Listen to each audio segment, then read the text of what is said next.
নমস্কাৰ। বৰ্তমান আমি উপস্থিত আছোঁ দৰং আৰু কামৰূপ জিলাৰ সীমান্তত অৱস্থিত বালিকুছিত। দৰং জিলাৰ পশ্চিম সীমাৰে বৈ যোৱা বৰনদীৰ পাৰৰ এই বালিকুছিত।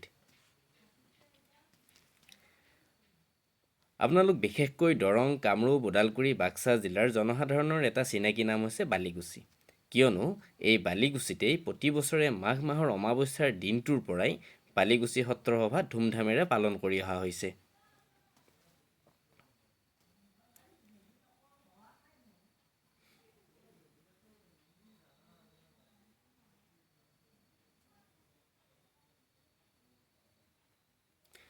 আৰু কি এই বালিকুছি সত্ৰ সভা? 16শ শতিকাৰ অৰ্থাৎ শিৱসিংহৰ দিনৰে পৰা কামৰূপ জিলাৰ বালিকুছিত এই সত্ৰ সভা পালন কৰি অহা হৈছে। মহাপুৰুষ শ্ৰীমন্ত শংকৰদেৱৰ এগৰাকী শিষ্য ভট্টদেৱ গোস্বামীৰ দ্বাৰা এই সত্ৰখন প্ৰতিষ্ঠা কৰা হৈছিল আৰু তেখেতেই প্ৰথমে এই সত্ৰখনৰ চোৱা চিতা কৰিছিল।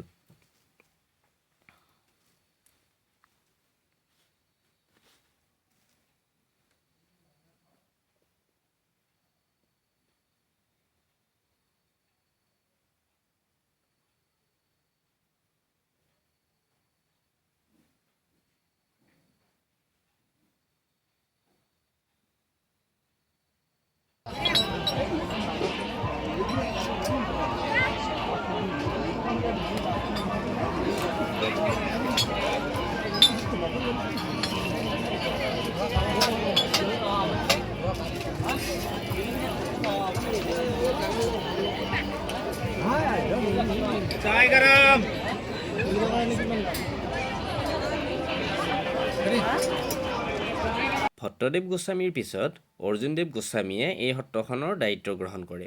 অৰ্জুনদেৱ গোস্বামী শিষ্যসকলৰ মাজত বহুত বেছি জনপ্ৰিয় আছিল। অৰ্জুনদেৱ গোস্বামীৰ মৃত্যুৰ পিছত তেখেতৰ তিৰুভাৱ তিথিৰ দিনটো অৰ্থাৎ মাঘৰ অমাৱস্যাৰ দিনটোৰ পৰাই তেখেতৰ সন্মানাৰ্থে তেখেতৰ শিষ্যসকলে এই সত্ৰ সভাখন পালন কৰি আহিছে আৰু এতিয়াও প্ৰতি বছৰে 4-5 দিনীয়াকৈ এই সত্ৰ সভাখন পালন কৰি অহা হৈছে।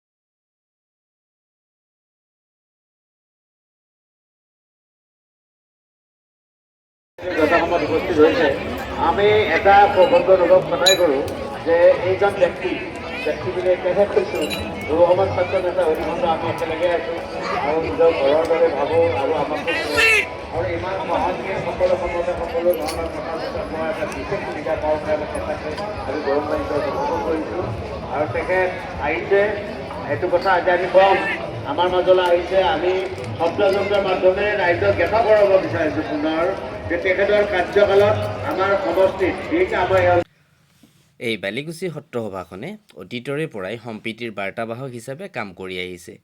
হিন্দু, মুছলিম আৰু বড়ো সম্প্ৰদায়ৰ লোকসকলে মিলি অতীতৰে পৰা এই সভাখন অনুষ্ঠিত কৰি আহিছে।